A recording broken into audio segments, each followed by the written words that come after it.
compañera adecuada, complementaria y de igual dignidad. De hecho, la palabra hebrea, hermano, que aparece, expresa que la mujer es una ayuda, una fuerza que rescata y salva al hombre. Esa es la idea que da la palabra. Es una ayuda que expresa a la mujer, es una fuerza que rescata y salva al hombre. Por eso es que Dios mismo estableció la familia como el elemento fundamental básico de la sociedad humana, ¿verdad? Dios estableció ese principio para que cada uno de nosotros como seres humanos aprendamos a vivir dentro del contexto.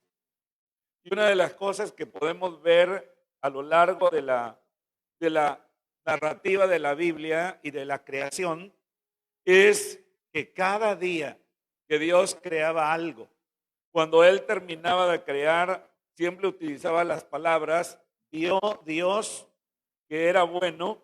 Esto se repite una y otra vez. Por ejemplo, en el versículo 4 de Génesis 1, en el versículo 10, en el versículo 12, en el versículo 18, en el versículo 21 y en el versículo 25. En todos esos versículos se repite la misma expresión. Vio Dios que era bueno. Todo lo que el Señor había creado hasta ese momento, hermano, era bueno, ¿verdad? Era bueno.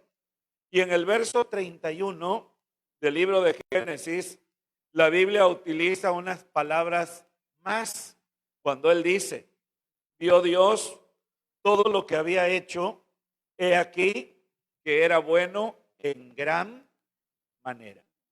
Agrega esas palabras, que quiere decir, hermano, que Dios había creado todas las cosas que nosotros vemos en la actualidad.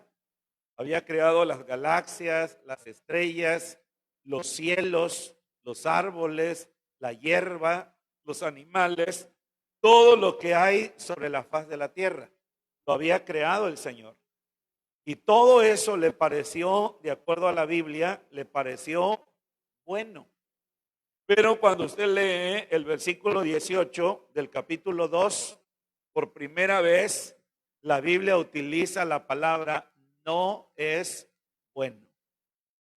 Todo lo que Dios había creado, al finalizar el día, siempre decía que Dios lo vio, dándonos a entender que contempló lo que Él había hecho y dice que vio que era bueno. En otras palabras, el Señor se sintió satisfecho con lo que había creado. Se sintió feliz con lo que había hecho. Le gustó lo que había creado.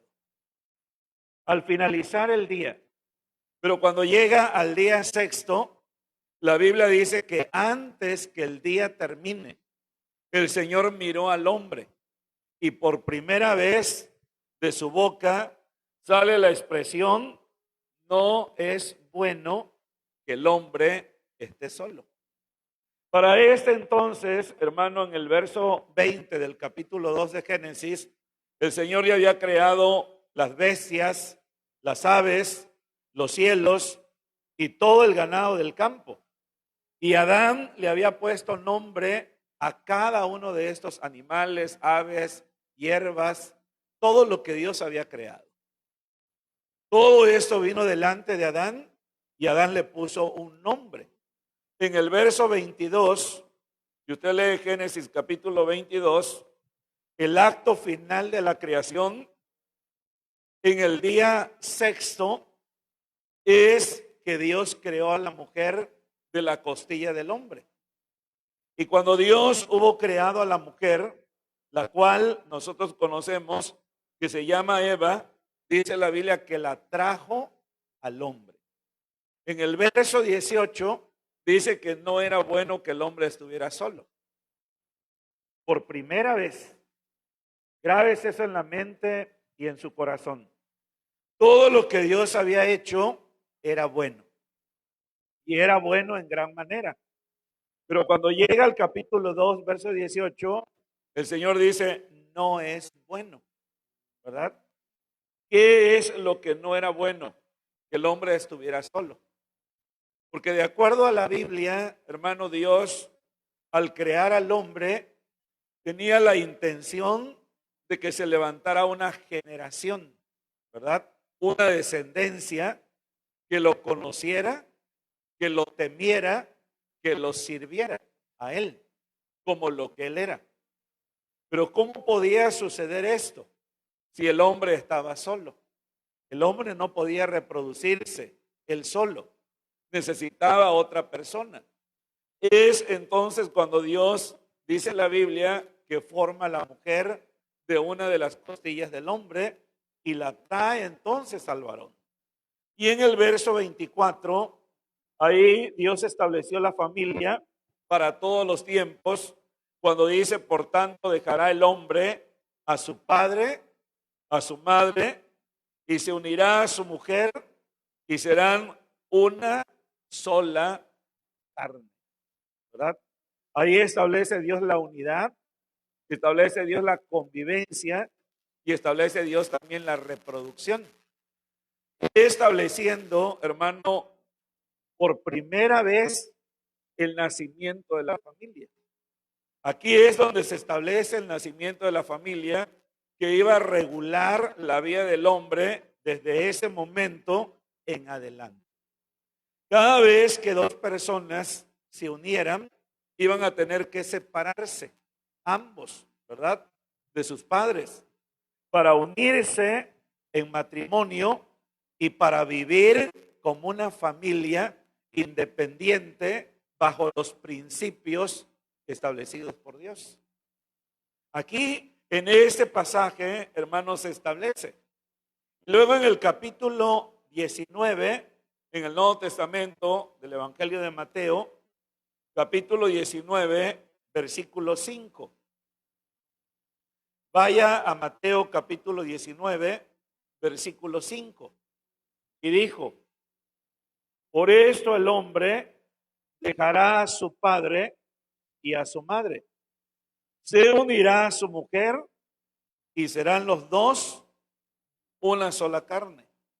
Cristo, hermano, resalta la santidad y la permanencia del matrimonio como una institución divina. Dios ordena el matrimonio y la familia y por consiguiente, desde el punto de vista de Dios, son sagrados, ¿verdad? Porque son formados por Él. Ahora, estos principios, hermano, que son básicos, cada familia lo tiene que aplicar a su vida para que funcione de la manera correcta. Todos sabemos que en el Antiguo Testamento, ¿verdad? Las familias vivían como en comunidad.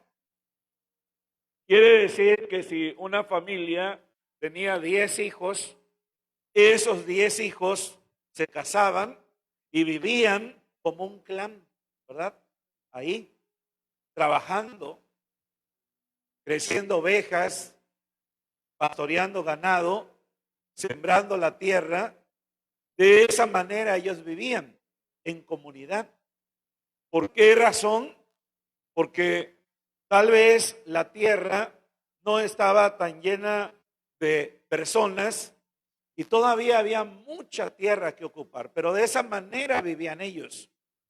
Cuando Dios legisla esto, hermano, establece que cada familia debe de vivir de manera independiente, ¿verdad?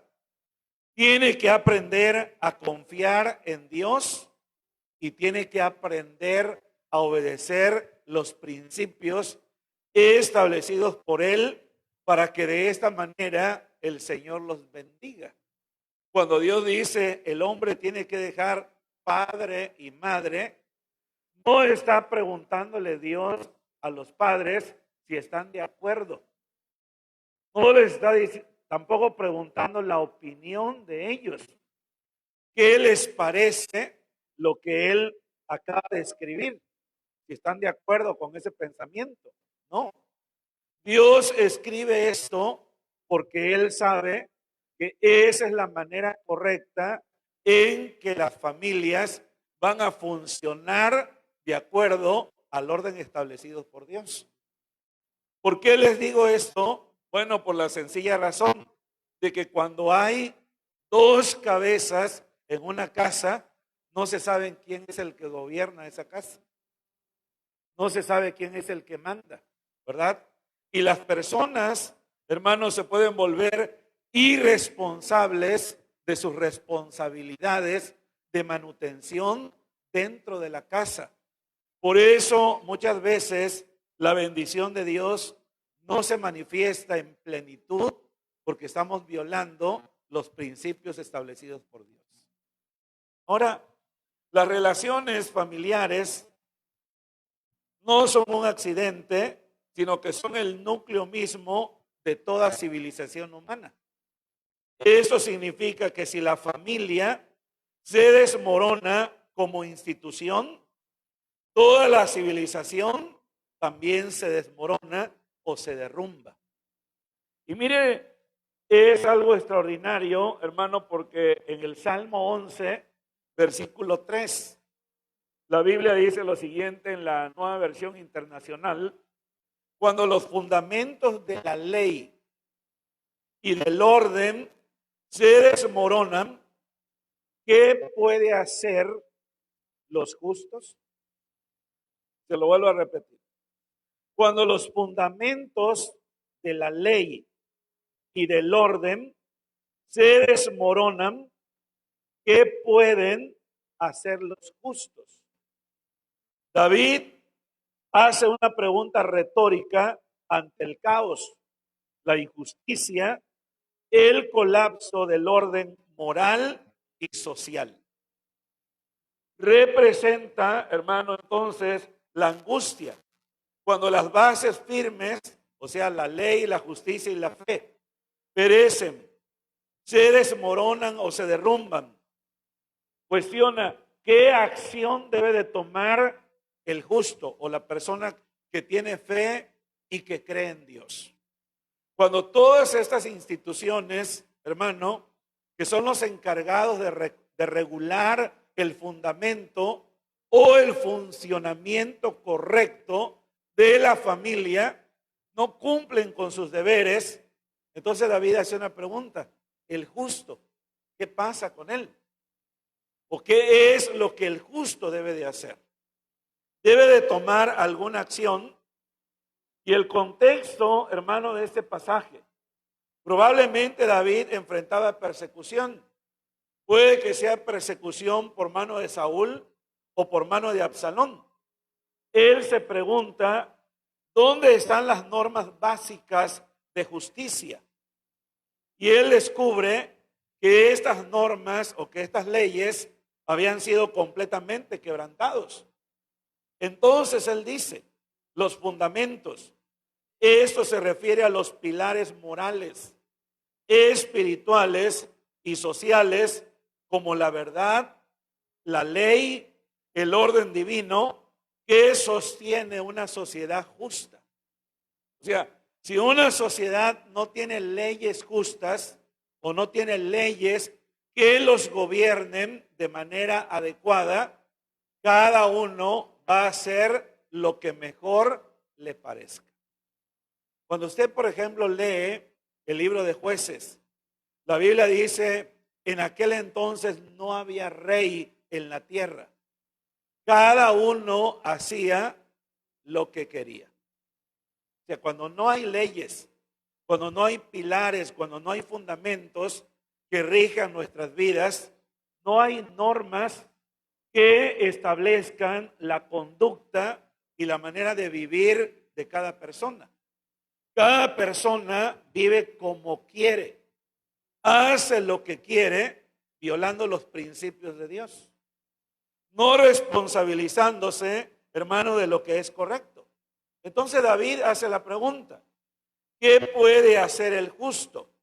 Expresa el sentimiento de impotencia y el miedo de que si la estructura legal o moral se pierde, el justo se encuentra indefenso, sin opciones. ¿Qué es lo que debe de hacer? Quiero que usted ahí mismo en el Salmo 11, versículo 4 al 7, leamos lo que el mismo salmista David nos aconseja a cada uno de nosotros de lo que debemos de hacer. Salmo 11, versículo 4 al 7. El Señor está en su templo. El Señor tiene en el cielo su trono.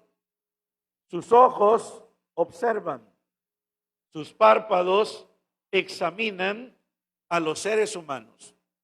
El Señor prueba al justo, pero al malo y al que ama la violencia lo repudia su alma.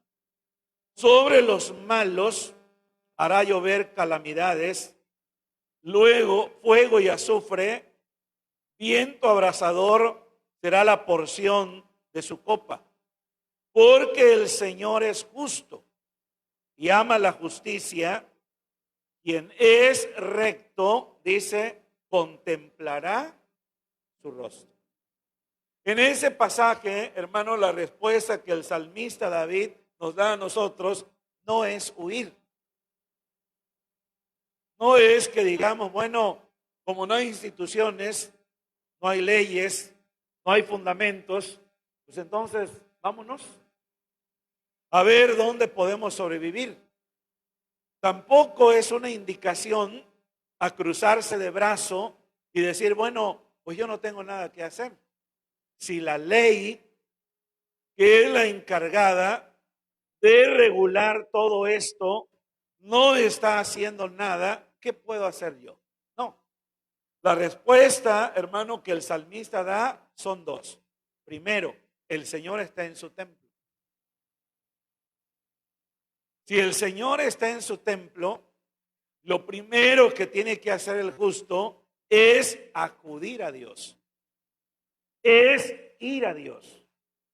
Lo segundo que el salmista dice es que el Señor contempla desde los cielos, lo cual significa que Dios es soberano, poderoso y que Él en medio del caos sigue teniendo el control y el dominio de todas las cosas. Y que todas aquellas personas que tienen esta conciencia, que aún en medio de la injusticia y en medio de que las bases y el fundamento de la verdad ha sido derribado, mi confianza y tu confianza en Dios es lo que nos va a sostener para poder resplandecer y brillar en medio de esta sociedad corrompida y sin leyes. ¿Por qué razón, hermano? Porque el Señor sigue teniendo el control de todas las cosas. El justo va a recibir su pago por sus obras injustas, pero dice que al recto, ¿verdad? El injusto va a recibir el pago a sus injusticias, pero dice que el justo o el recto, ese va a contemplar el rostro de Dios, la grandeza, el poderío. Así que nosotros estamos siendo testigos de este proceso destructivo en la actualidad. La sociedad secular contemporánea ha declarado la guerra a la familia. Las relaciones sexuales ocasionales son normales. El divorcio es epidémico. El matrimonio está en declive. El aborto es una plaga mundial. Multitudes de hombres y mujeres han decidido vivir juntos sin hacer pacto o construir formalmente una familia. La delincuencia juvenil está desenfrenada y muchos padres abandonan deliberadamente sus papeles de autoridad en la familia. El maltrato infantil en muchas formas aumenta cada día.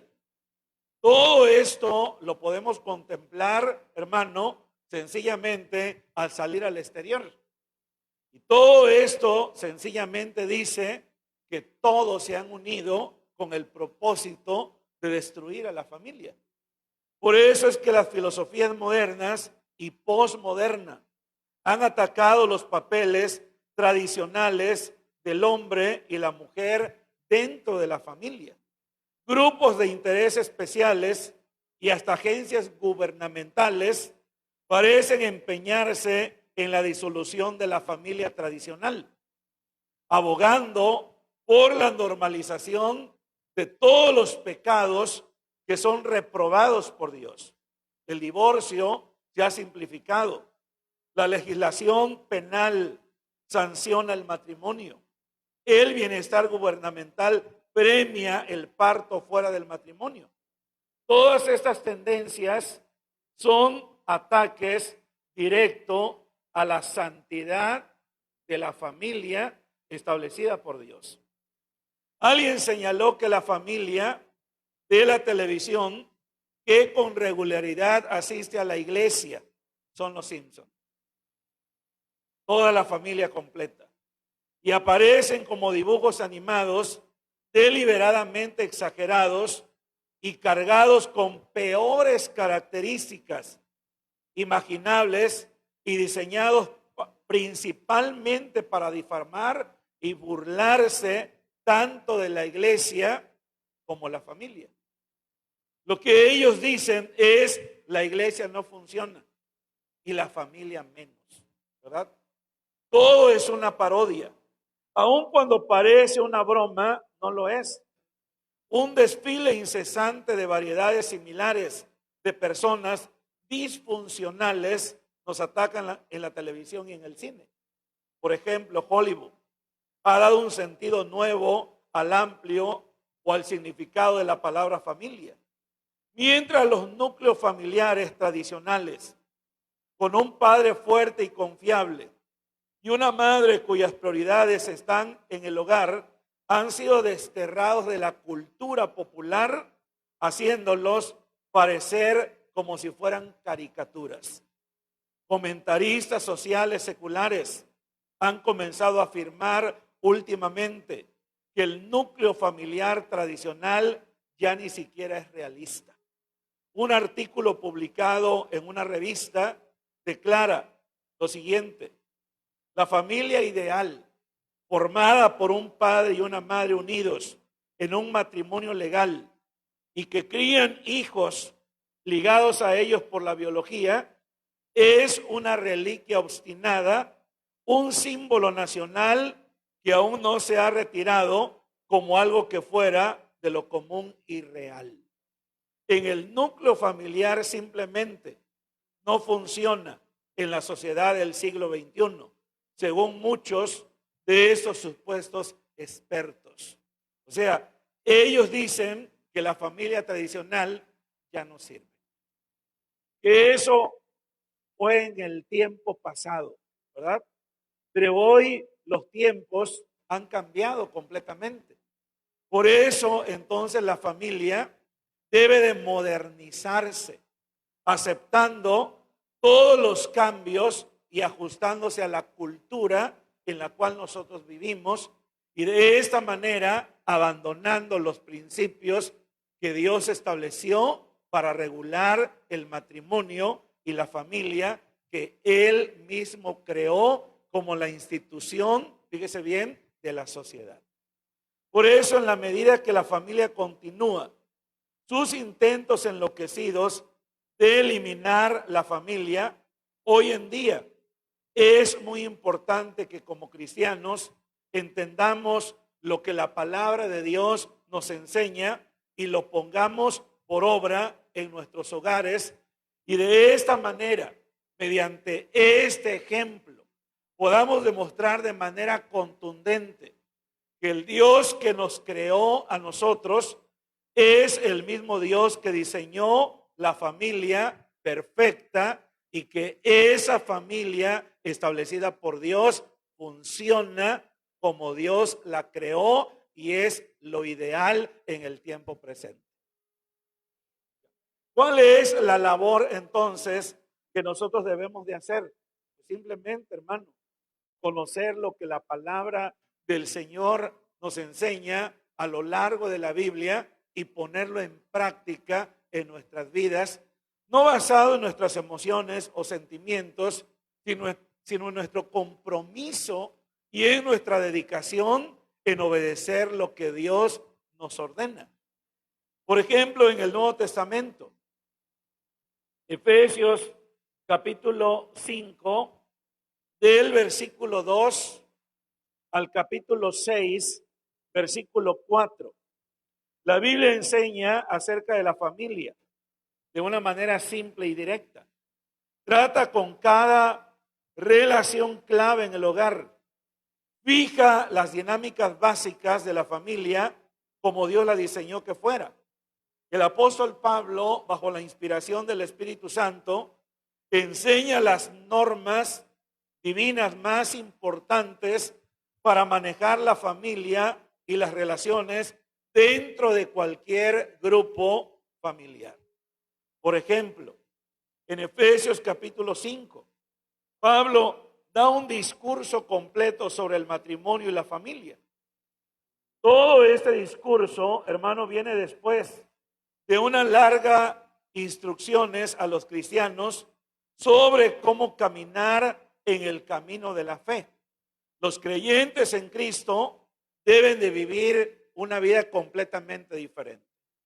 Y fíjese bien, Pablo lo primero que enseña, hermano, es cómo el creyente debe de vivir la fe que ha aceptado en su corazón. Para que el creyente pueda tener una familia dirigida por Dios, gobernada por los principios divinos, ese cristiano primero tiene que hacer un cambio completo y total en su vida primaria. Por ejemplo, vayamos al capítulo 4, versículo 17.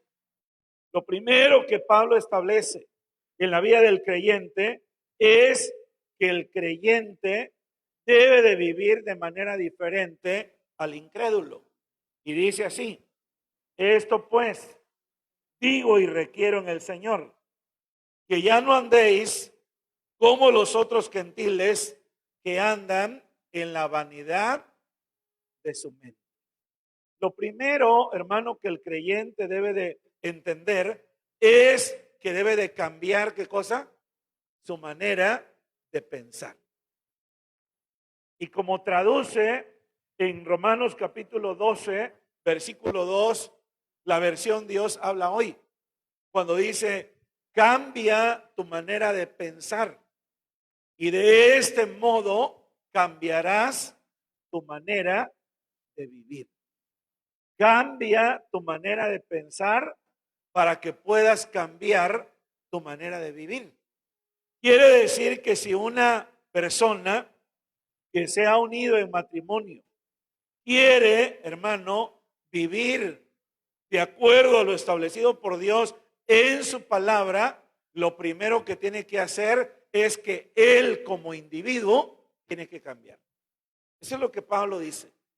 Antes de llegar al capítulo 5, que es un discurso de Pablo sobre los deberes, responsabilidades de la familia, lo primero que Pablo dice es que el cristiano tiene que cambiar como persona, ¿verdad? Lo primero que tiene que cambiar es su manera de ¿qué? De pensar. Debe de dejar de pensar como el mundo piensa. Debe de dejar de conducirse como el mundo se conduce. Y tiene que aprender a pensar como Dios piensa y como la palabra del Señor le ordena. En el verso 22 al 24 del capítulo 4 de Efesios, Pablo usa el lenguaje de cambiar de ropa para describir la transformación que anhela ver en los creyentes de Éfeso. Y dice, en cuanto a la pasada manera de vivir, despojaos del viejo hombre. Esa expresión viejo hombre habla de la vida pecaminosa que teníamos antes de conocer a Cristo, ¿verdad? Todo lo que usted y yo éramos antes de conocer a Cristo. Pablo describe de esta manera y dice, despójense, o sea, quítense ese vestuario viejo. Obviamente, esto lo relaciona con un sentido figurado. No está hablando de una vestimenta física, está refiriéndose a las acciones, ¿verdad?, que nosotros teníamos.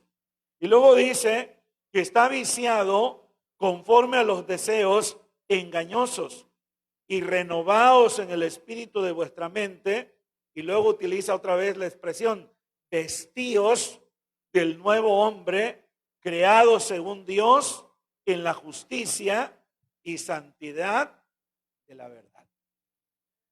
¿Qué debe de hacer el creyente? En primer lugar, hermano, debe cambiar o debe de mudar su conducta, su comportamiento, sus pensamientos, sus acciones. ¿Qué debe de hacer en segundo lugar? Debe de renovar su espíritu. ¿Cómo renovamos nosotros nuestro espíritu? Pues por medio de la palabra de Dios, ¿verdad? Injertando la palabra de Dios dentro de nosotros y haciendo que nuestra mente, hermano, que estaba regulada por los principios del mundo, ahora sea regulada por los principios de Dios. Quiere decir que dejamos de pensar como el mundo piensa. Dejamos de actuar como el mundo actúa y comenzamos a pensar y actuar como Dios en su palabra nos ordena que lo hagamos. De esta manera, hermanos, no solamente nuestras vidas son transformadas, sino que también la familia en la cual nosotros vivimos comienza a ser afectada por la manera en que el creyente personal o individual comienza a vivir. Que la Biblia menciona tres cosas importantes: justicia, santidad y verdad. Quiere decir que esta persona, ¿verdad?, es correcta en lo que hace. Quiere decir que esta persona ya no tolera el pecado en su vida y esta persona detesta por entero la mentira de su vida, de su boca, ¿verdad? Es una limpieza completa y total. Esto, hermano, es lo que revela una transformación radical, completa en la vida de una persona. No lo tiene que decir. Miren, soy un cristiano, leo la Biblia, canto a Dios, alabo al Señor. No, las personas que se relacionan con este creyente inmediatamente se dan cuenta, detectan inmediatamente que esa persona ha sufrido una transformación desde su cabeza hasta sus pies. Sus caminos son derechos, sus pensamientos son rectos, ¿verdad? Todo lo que esta persona hace y practica es de acuerdo a la voluntad perfecta de Dios. También el apóstol Pablo, hermano, enumera varios pecados específicos que caracterizan una vida de incredulidad. Vayamos al verso 25. Primero está la mentira. El cristiano, hermano, no debe de mentir. Pregúntele a tu hermano que está a tu lado: oye, ¿tú todavía mientes? Si mientes, esa es una característica de la incredulidad, ¿verdad? La mentira, hermano, no puede salir ya de nuestra boca. Aunque esa verdad que vamos a decir nos ocasione, ¿verdad?, una reprensión. Es mejor la reprensión que el juicio. Es mejor la disciplina que la destrucción o la condenación. ¿Se acuerdan ustedes que en el libro de Apocalipsis la Biblia menciona, hermano, que los mentirosos no entrarán al reino de los cielos? Pero utiliza dos palabras: y los que aman la mentira. Porque una cosa es mentir y otra cosa es amar la mentira, ¿verdad? Que nos indica consecutivamente decir mentiras para salir de cualquier problema en el que nosotros nos encontremos. Por eso es mejor enfrentar la verdad y sufrir, en cierto modo, la reprensión o el castigo que la condenación y el juicio. Porque al final, imagínense, si yo muero siendo un mentiroso o practicando la mentira, ¿a dónde creen ustedes que voy a ir? Cuando el pastor diga, aquí está nuestro hermano, debe de estar allá en los cielos cantando alabanzas a Dios. Pero ese hermano fue un mentiroso que practicó la mentira. Él no está en los cielos. Él está en otro lugar de tormento, de dolor, de agonía, de tristeza. Pareciera, hermano, ser algo cruel, pero la Biblia dice que los mentirosos no entrarán al reino de los cielos. Por eso, entonces, el apóstol Pablo, hermano, aquí en el capítulo 25, ¿verdad? Nos enseña a nosotros que la mentira no debe formar parte de nosotros. El segundo es, en el verso 26, es la ira permanente, ¿verdad? La ira constante. El tercero es el robo, el hurto, el tomar lo que no me pertenece. Es lo más pequeño, que puede ser algo insignificante en valor. No es el valor, hermano, es el acto lo que Dios reprueba, ¿verdad? No es lo que vale. Usted puede decir, bueno, pues me prestaron una pluma que vale 2 pesos. No creo que por 2 pesos yo me vaya a la condenación. Es que no es el valor lo que Dios reprueba, es la acción lo que Dios reprueba, ¿verdad? Lo que Dios censura y condena es el acto, ¿verdad? Porque muchas veces la persona puede decir, si él tiene dinero para comprar, ¿qué le va a pasar si me llevo esta pluma? Lo está haciendo deliberadamente. ¿Se da cuenta? Puede que la persona tenga dinero y pueda comprar, pero es de ella la pluma o el lápiz, ¿verdad? Y cuando me lo dio prestado, pues no me dijo, agárratelo. Me dijo, pero me lo devuelves, ¿verdad?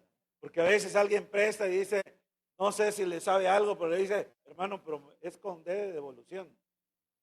O sea, no es con R de regalado, es con D de devolución. O sea, lo quiero de vuelta. Cuando usted termine, tráigamelo.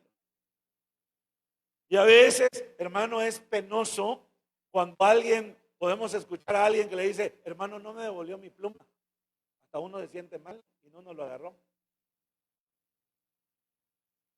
Y aquí dice la Biblia, los que hurtan, los que roban, y en el verso 29 dice las palabras corrompidas, o las palabras vulgares, o las palabras sucias, ¿verdad?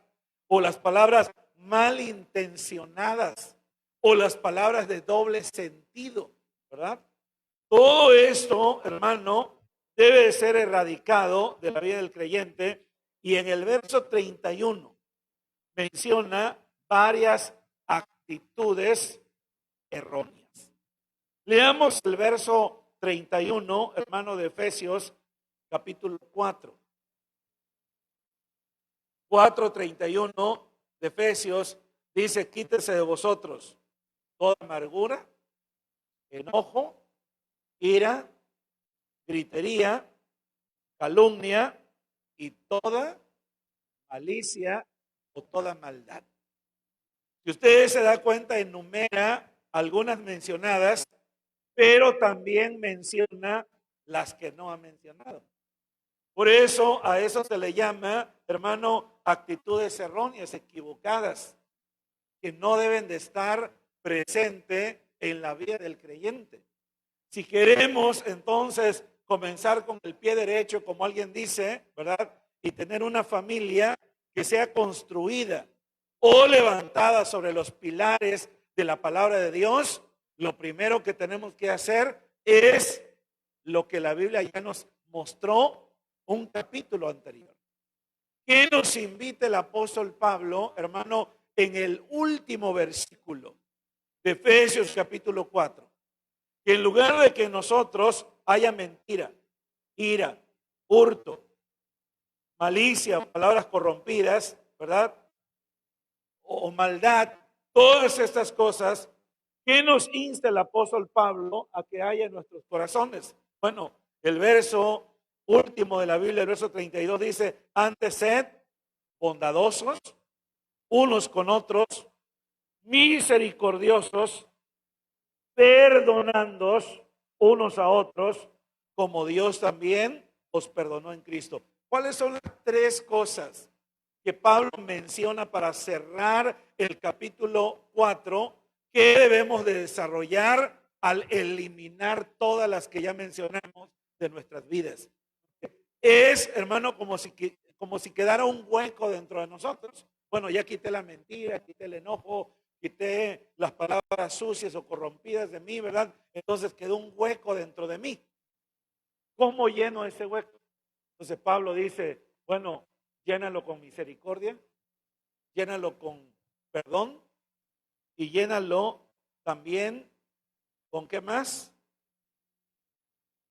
Misericordiosos, bondadosos, bondad, misericordia y perdón. Con esas tres cosas vas a llenar ese hueco, por así decir, que al quitar algo quedó un orificio ahí. ¿Cómo lleno ese espacio? ¿Verdad? Para que yo no esté vacío. Le dice, llénalo con bondad, con misericordia y con perdón. Con esas tres cosas vamos a llenar ese vacío que quedó, ¿verdad? ¿Para qué lo vamos a llenar, hermano? Para que no se vuelva a llenar otra vez del malo, ¿verdad? Porque recuerde que la tendencia, hermano, a las prácticas equivocadas siempre están latentes y presentes en la vida de cualquier creyente. Dependiendo de los pecados que un creyente haya cometido en su vida pecaminosa, son las atracciones, hermano, que se van a presentar nuevamente para tratar de arrastrarnos otra vez a lo que nosotros éramos. O sea, el enemigo jamás te va a tentar en aquello que tú nunca hiciste. Jamás. Vamos a suponer que a ti nunca te gustó el alcohol. Te pueden poner 10 botellas de las más caras y tú ni en cuenta. A ti te da lo mismo. Pero si fueses un alcohólico y te ponen un vaso ahí servido y te quedas ahí y todavía tienes malas acciones, pues eso, estás ahí luchando. No, no puedo beber eso. Yo soy cristiano. No. Tráigame un refresco. Pero de vez en cuando volteas a ver la copa que está ahí. ¿Por qué? Porque esa fue tu vida antigua. Y si alguien te forzara tantito, que te diga, tómatela, hombre, una. No es que yo soy cristiano, una, no creo que una te va a ir al infierno. Por eso, no creo que Dios te va a condenar, porque así es el pecador, ¿verdad? Además, no hay nadie de tus hermanos aquí que te vaya a ver. Ni el pastor está aquí, ni el diácono está aquí, ni tu líder está aquí. Está lejos acá de la ciudad, acá en un rancho escondido por allá. Ni palomas mensajeras hay que te vayan a denunciar, nadie. Dale. Y ahí está el cristiano luchando porque fue su vida pasada. Por eso entonces debemos de llenar por completo nuestras vidas y que aquello, hermano, se fortalezca de tal manera que cuando tu no es contundente. Que tú puedas decirle a la persona, ¿sabes qué? Ya no tomo. Por favor, llévatelo, porque no lo voy a tomar. Tráeme un agua, tráeme un refresco, ¿verdad? Menos cualquier tipo de licor porque no tomo. Desde el más bajo hasta el más alto, ninguno de ellos tomo. Y si vas a insistir, pues ¿sabes qué? Ahí nos vemos y me voy. Porque ¿para qué estar ahí? Si fuiste un bailador de primera, tu carnita va a palpitar cada vez que vayas a una fiesta. ¿Eh? Tus piececitos se van a comenzar a mover. Al rato vas a estar así. Y al rato dice, "Ah, vamos". ¿Sabes cómo es el mundo, hermano? El mundo te dice, si David bailó. No dice que David bailó. Entonces, ¿por qué nosotros no bailamos? Bueno, primero, David no bailó, danzó o saltó. Primero. Segundo, no lo hizo para él, lo hizo para Dios. En cambio, el baile es para mí, ¿verdad? Porque ahí estoy expresando la sensualidad de eso, ¿verdad? Cuando comienzo a moverme como culebra, ¿verdad? Estoy haciendo el baile de la serpiente emplumada. En ese momento le estoy dando gusto ¿a qué? A mis placeres. Y lo estoy haciendo ¿para qué? Para que las personas me aplaudan, ¿verdad? Empiezan a gritar la gente, y yo más le doy, ¿verdad? Que eso, ¿verdad? Hace que la gente me aplauda más. ¿Qué lo digo? Porque yo hice esos pecados. A mí no me venga a contar que no, pastor. Que no. Claro que sí. Te sientes así, ay, que fuiste el atractivo de la fiesta, que todos estaban viendo. Que pazuelo, que botella, que no sé qué tantas cosas hacías. Todo eso le da gusto ¿a qué? A tu carne. Entonces, para que eso no pase, Pablo dice, llénense de bondad, de misericordia y de perdón. Y hagan que estas cosas, como dice en otro pasaje, sobreabunden. ¿Verdad? O sea, eso no solamente lo logremos desarrollar en nosotros, sino que esto sobreabunde, ¿verdad? O sea, que se derrame, hermano, ¿verdad? Para que no haya posibilidad de que algo entre, porque estamos desbordando de todo esto. No hay lugar, no hay cabida para esto. Entonces, después de que Pablo establece esto, ahora vayamos al capítulo 5. Al principio de Efesios 5, Pablo resume lo que estaba diciendo con estas palabras. Cuando dice, sed pues imitadores de Dios como hijos amados. Y vivid en amor, como también Cristo nos amó y se entregó a sí mismo por nosotros como ofrenda y sacrificio de olor agradable a Dios. Y esta palabra, hermano, que aparece aquí, amor, tómelo usted como convicción determinante, ¿verdad? Tómelo como una convicción en la cual usted está determinado a vivir para aquel que lo rescató de las tinieblas y lo trajo a su luz admirable.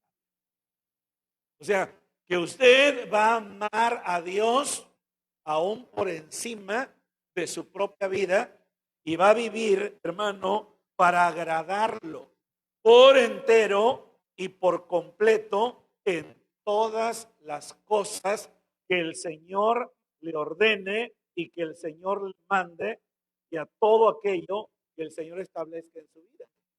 Por eso el primer principio entonces, ahora, para que nuestra familia, hermano, tenga una armonía, debe de ser la sumisión mutua. Debe de haber una sumisión mutua. Los 4 primeros capítulos tratan como la posición del cristiano en Cristo. Y todo lo que Pablo dijo a padres, madres e hijos, presupone que estaba hablándole ¿a quién? A cristianos, porque muchas veces nosotros pensamos que las cartas, hermano, escritas, porque mencionan muchas cosas que los pecadores hacen, pues se lo está diciendo a los pecadores, no, se lo está diciendo a los cristianos. Todas las cartas escritas por Pablo, por Pedro, por Juan, ¿verdad? Son cartas que se conocen como cartas pastorales, que son escritas a la iglesia. ¿Cuál es el propósito? El propósito es corregir la conducta, el comportamiento y la forma de vivir de los creyentes en esas iglesias. Por eso usted puede comparar, hermano, las cartas escritas a los hermanos de Éfeso, Colosa, Filipos, ¿verdad? Tesalónica. En cada una de esas cartas, Pablo a veces aborda y menciona temas similares o menciona pecados similares, pero también resalta cuál era la problemática principal de cada uno de estos hermanos que vivían en esos lugares y que formaban parte de la iglesia. No le está hablando al mundo, le está hablando a los creyentes. Que cuando Dios, a través de su palabra, hermano, nos habla a nosotros, bueno, el Señor, por medio de la Biblia, nos está hablando a cada uno de nosotros. Así que hay familias no cristianas y esas familias no cristianas, al no conocer a Dios, no pueden tener el éxito que la Biblia menciona. Si no es un cristiano, no hay esperanza alguna de que puedas hacer de un matrimonio y una familia todo lo que Dios quiso que fuera. Pero cuando una persona se convierte en Jesús, entonces la palabra de Dios comienza a ser el fundamento de ella. Mire lo que dice Mateo capítulo 7, versículos 26 y 27. Donde quiera que Cristo no sea reconocido como Señor de la familia, están presente el colapso al final. Y mire lo que dice, a ver si nos ponen ahí Mateo capítulo 26, 27. Dice, y todo el que oye estas palabras mías y no, y esa es la expresión que usted puede subrayar, y no las pone en práctica, será semejante a un hombre insensato que edificó su casa sobre la arena y cayó la lluvia, vinieron las tormentas y soplaron los vientos, azotaron aquella casa y cayó, y grande fue su destrucción.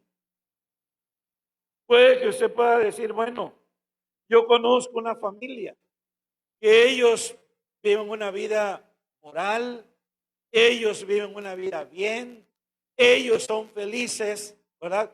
Ellos son una familia ejemplar en apariencia, pero en la realidad, la única persona que puede dar la felicidad verdadera es Dios, ¿verdad? Es como la vida eterna, ¿verdad? No la podemos obtener fuera de Cristo. Es como la verdadera prosperidad. No la podemos alcanzar fuera de la enseñanza de la Biblia. ¿Por qué razón? Porque solamente Jesús es la única persona que pone o establece principios y fundamentos que son eternos. Todo lo demás, hermano, aunque en apariencia parezca tener un buen fundamento, al final no pasa la prueba. Por eso el Señor utiliza algunas cosas que nosotros podemos tomar en cuenta cuando leemos esta parábola. Primero, cuando dice no oye. O sea, ahí esa expresión no es que no escuche, no significa que está sordo. Significa que no le da importancia a lo que el Señor está diciendo. O sea, el Señor dice esto, pero yo conozco muchos cristianos y esos cristianos no tienen la clase de vida que yo considero que mi vida es mejor que la de ellos. Porque hay muchas personas que dicen eso. Porque a veces el creyente no está dando un testimonio correcto, ¿verdad? Por eso a veces el pecador, al vivir tal vez mejor en algunas áreas, él se considera mejor que el creyente. Y en términos generales, hermano, aunque sea algo vergonzoso, lo es. Porque imagínense a un creyente que es chismoso, ¿verdad? Que anda llevando chisme en casas, de casa en casa. Cuando la Biblia menciona claramente que no debemos de andar chismeando entre nuestro pueblo. Imagínense que un cristiano anda hablando mal de otros y también con los inconversos, se lo dice a los inconversos. Y ese inconverso, pues no tiene esa práctica, él no es chismoso. Entonces él dice, estos cristianos son peores que yo. En términos generales, está diciendo la verdad, porque ese creyente no debiera de hacer eso, porque eso es reprobado ante Dios. Pero a pesar de todo esto, al no darle cabida o importancia a lo que Dios está diciendo, esa persona está menospreciando, en primer lugar, está menospreciando la palabra de Dios. La segunda cosa, hermano, es que el Señor cataloga a esta persona como un insensato, que es igual a un hombre necio, o también puede ser un sinónimo de un hombre tonto o ignorante, ¿verdad? O sea, de esa manera lo cataloga, es un hombre insensato, que él hace las cosas basado en sus propios principios y en su propio conocimiento y en su propia sabiduría. Y según él, dice, yo soy un estudioso, yo conozco, ¿verdad? Yo sé la manera en que se debe de administrar una familia, la forma en que debemos de vivir cada uno de nosotros. Entonces, yo puedo establecer el funcionamiento correcto de mi vida, de mi matrimonio y de mi familia mejor que el de los cristianos. El problema es que la Biblia dice que cuando vengan los vientos o las tempestades, como esa familia que está fundada sobre el intelecto humano, no tiene la fuerza para mantenerse firme. Porque esta firmeza, hermano, solamente el Señor lo da. Así que dicha familia es como una estructura construida sobre la arena, ¿verdad? Cuando la inundación llega, es grande su ruina, dice, ya que Dios exige que la vida del creyente o la vida del hombre tenga un fundamento firme en Dios. Por ejemplo, Deuteronomio capítulo 6, versículo 5. Vaya a Deuteronomio capítulo 6, versículo 5. Y mire lo que dice la Biblia, hermano, la palabra del Señor. Capítulo 6, versículo 5. Amarás al Señor tu Dios con todo tu corazón, con toda tu alma y con todas tus fuerzas. Quiere decir, hermano, que nuestra vida de manera individual, nuestro matrimonio y nuestra casa descansa sobre el fundamento de lo que Dios es. Ahora, lea el Salmo 127, versículo 1 y versículo 2 para establecer una relación entre esto, ¿verdad? Y dice, si Jehová no edificare la casa, en vano trabajan los edificadores. O sea, ahí tenemos dos conceptos, el concepto de Dios y el concepto humano, ¿verdad?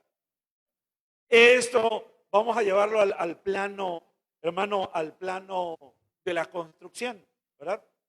Supongamos que tú eres una persona que has visto cómo trabajan los albañiles. ¿verdad? Que ellos escarban, que ellos hacen eso, y tú dices, pues voy a construir un cuartito allá atrás, ¿verdad? Ya sé cómo se hace, eso no tiene ciencia, ¿verdad? Voy a escarbar, entonces le pongo ahí unos armes, le pongo unas piedras, ¿verdad? Y mezclo cemento con polvo y grava y se lo tiro, pero ¿cuánto? ¿Cuánto lleva? ¿Cuánto debe de llevar, hermano, de fierro para que soporte el peso? No lo sabes. Entonces, como no lo sabes, lo edificas y de repente se empieza a agrietar todo. Y se comienza a caer por pedazo porque le faltó cemento, ¿verdad? Le pusiste a 12 latas de polvo y le pusiste medio saco de cemento. ¿Qué va a pasar con esa trave o con ese que construiste? Pues hermano, se va a desmoronar. Porque no tiene la fuerza suficiente, ¿verdad? No es solamente hacer, entonces Dios pone aquí, si Jehová no edifica la casa, si Jehová no edifica la casa, si no la edifican los edificadores, no sirve. Pero si tú quieres hacer eso y vas con un albañil, dice, oiga, disculpe, ¿cuánto debo de ponerle a un saco de cemento? Y tal vez él te diga, pues ponle 6 latas, ¿verdad? Ponle 3 de grava y revuélvelo, mézclalo bien y luego lo pones. ¿Va a quedar bien? Va a quedar bien. ¿No se va a caer? No se va a caer. Escarba. Si lo pongo encima, no lo siento, pues se va a caer. O sea, que tiene que haber una instrucción de alguien que sabe sobre la manera correcta en la que debemos de hacer las cosas. Eso es lo que el Salmo está diciendo. Si Jehová no edifica, no pone fundamentos, no pone la enseñanza, no pone el prototipo de lo que Él quiere que nosotros hagamos, y si no seguimos esa instrucción, todo lo que hagamos va a ser en vano. Pone otro principio. Dice, si Jehová no guarda o no protege la ciudad, en vano, vela la guardia. O sea, va a sobrepasar la fuerza. Lo que está diciendo, hermano, en otras palabras, es que la fuerza humana puede ser sobrepasada siempre. O que la fuerza humana tiene un límite. O que el conocimiento humano tiene un límite, pero el conocimiento o la fuerza y el poder de Dios no tiene límite. Entonces, cuando tú y yo edificamos y construimos de esta manera, estamos poniendo un fundamento correcto. Que aunque vengan cosas fuertes que se levanten en contra, no van a poder derribar aquello que Dios está edificando. Por eso el sabio Salomón dijo, torre fuerte es el nombre de Jehová. A él correrá el justo y levantado será. ¿Verdad? Torre fuerte es el nombre del Señor. O sea, ¿en qué está tu confianza? Mi confianza está en las manos del Señor. Mire qué dice el Salmo 20. Vaya al Salmo 20, hermano. Y mire lo que escribe el salmista David en este Salmo 20. Dice la palabra de Dios, Salmo 20. Ahorita le digo cuál es el versículo. Verso 7. ¿Qué dice el verso 7 del Salmo 20? Si nos los ponen. Estos confían en carros y aquellos en caballos. Mas nosotros, del nombre de Jehová nuestro Dios, tendremos memoria. Vea lo que dice el verso siguiente, verso 8. Ellos, o sea, los que confían en carros y en caballos, ellos flaquean y caen. Mas nosotros nos levantamos y estamos en pie. Vea la diferencia. O sea, aún los carros se rompen, ¿verdad? Se rompen. La otra vez estaba viendo, ¿verdad? Donde ponían un montón así de topes, ¿verdad? Ponían a ver qué carro es el más resistente. Y ponen uno, ¿verdad? Y ¡pum! Atraviesa. Al final queda así medio de lado, pero pasó. Luego ponen otro y a medio camino se hace pedazos. Luego ponen otro y así otro y otro. Y de todos ellos, uno solo logró pasar. Bien, ¿verdad? Quedó así de lado, pero quedó bien. No se le rompió nada. Algunos dos más que lograron pasar, ¿verdad? Se les rompió algo. Sí, pasaron, pero algo se les rompió. Porque todo lo construido caduca. Y la fuerza humana, como les dije hace un momento, tiene un límite, pero la fuerza de Dios no. Por eso lo ilustra de esta manera. Los que confían en carros y en caballos, ellos tropiezan y caen, ¿verdad? Van a caer. Pero aquella persona que pone su confianza en Dios, se levanta y permanece de pie. ¿Por qué razón? Porque no es la fuerza lo que lo sostiene, sino es el poder de Dios el que lo mantiene. Un ejemplo de esto, hermano, es el ejemplo que Pablo da de su misma persona. Cuando él, debido a su debilidad física, a causa de aquella enfermedad que era como un aguijón, la Biblia dice que le pidió al Señor en 3 ocasiones que lo sanara. Él le decía, Señor, esto me limita. O sea, este problema que yo tengo me limita, ¿verdad? Me estorba. ¿Qué le contestó el Señor a Pablo? Tienes razón. No, le dijo, bástate mi gracia. Las veces que él oró, Dios le dijo, bástate mi gracia. Y luego añade, porque mi fortaleza, ¿verdad? Mi fuerza es suficiente en la debilidad. Mi gracia es suficiente. Por eso Pablo más adelante en el relato dice, me voy a gloriar en gran manera en mis debilidades. Porque cuando soy débil, entonces soy más fuerte. Porque reposa sobre mí el poder de Dios. ¿Se da cuenta? Entonces, cuando el fundamento de nosotros, hermano, descansa en ese poder que vive dentro de nosotros, que amamos con todo nuestro corazón, con todas nuestras fuerzas, con toda nuestra alma, hermano, entonces podemos decir que mientras Dios opere a través de nosotros, somos invencibles. Somos invencibles. ¿Por qué razón? Porque no somos nosotros. Por eso Dios puede cerrar, hermano, para que alguien venga con una pistola y no dispare. Y dispara para arriba y se dispara y te vuelve a disparar y no dispara. ¿Verdad? Porque es Dios el que tiene el control de todas las cosas. Dios puede hacer eso. Dios puede detener la llama del fuego. La llama no te quemará ni arderá, dice la Biblia. Porque yo soy tu Salvador. Y cuando la llama alcanza al hombre, porque Dios quiere. ¿Por qué no se quemó Sadrach, Mesach y Abednego, hermanos, y cayeron dentro del horno?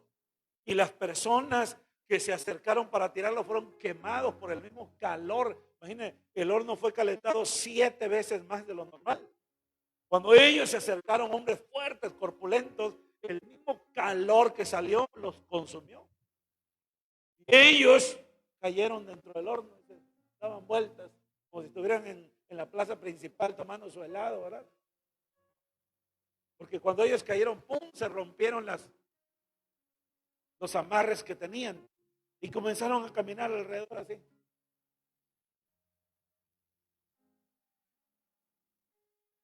Y tal vez ellos no vieron al cuarto hombre, pero Nabucodonosor sí lo vio.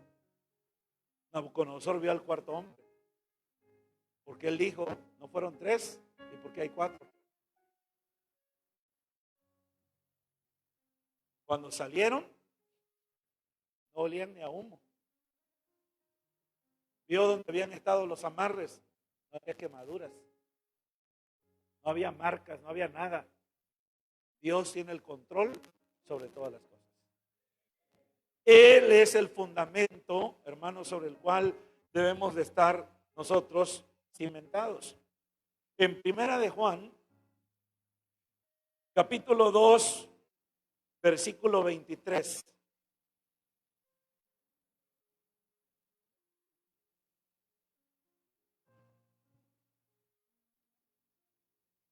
Todo aquel que niega al Hijo, tampoco tiene al Padre. Y el que confiesa al Hijo, tiene también al Padre. Luego en Juan 14:6, Jesús afirma: yo soy el camino, yo soy la verdad y yo soy la vida. Nadie viene al Padre sino por mí. El mantenernos en el camino, en la verdad y en la vida es permanecer en Cristo. Y al tener a Cristo, tenemos al Padre. Y al tener al Padre, tenemos al Hijo. Y al tener al Hijo, tenemos la verdad y tenemos la vida y estamos en el camino correcto a la eternidad. En 2 de Juan, capítulo 1, versículo 9, dice: cualquiera que no persevera en la doctrina de Cristo, no tiene a Dios. Cualquiera que no persevera en la doctrina de Cristo, no tiene a Dios. Por eso la familia sin Cristo, hermano, no tiene un fundamento firme. Ese es el fundamento esencial. Cristo debe ser lo primero en nuestros corazones y en nuestra familia. Si Cristo está, entonces podemos decir que tenemos un fundamento firme. Recuerde, cordón de 3 dobleces no se rompe. Porque ¿quién es el que está en medio? El que está en medio es el Señor, ¿verdad? Es como que nos abrazara el Señor así, ¿verdad? Y nos junta con Él y nos hace uno con Él. ¿Quién puede deshacer o destruir lo que Dios es? Nadie. Por eso el Señor dice: yo abro una puerta, nadie la puede cerrar. Yo cierro la puerta, nadie la puede abrir. ¿Ya? Es la única persona que usted va a encontrar en la Biblia que puede decir esto y que tiene el poder para sostenerlo. Cuando yo cierro, nadie abre. Y cuando yo abro, nadie cierra. El Señor cerró la puerta del arca. ¿Quién construyó el arca? ¿Por qué no puedo abrir la puerta? Porque cuando Dios cierra, nadie abre. Es así de sencillo, hermano. Cuando Dios cierra, nadie puede abrir. Así que la familia sin Cristo no tiene un fundamento espiritual firme. Mateo capítulo 10, verso 37. Y ya voy a concluir. Estoy a 5,000 pies. El que ama a padre o madre más que a mí, no es digno de mí. El que ama a hijo o a hija más que a mí, no es digno de mí. Él exige ser lo primero en la familia. Solo cuando lo amamos más que a la familia misma, es que podemos amar realmente a los nuestros en el sentido más exaltado y puro. Si no somos creyentes, entonces debemos de reconocer que necesitamos a Cristo en nuestro corazón, ¿verdad? Y dice la Biblia en Romanos capítulo 10, versículo 13, y con esto termino.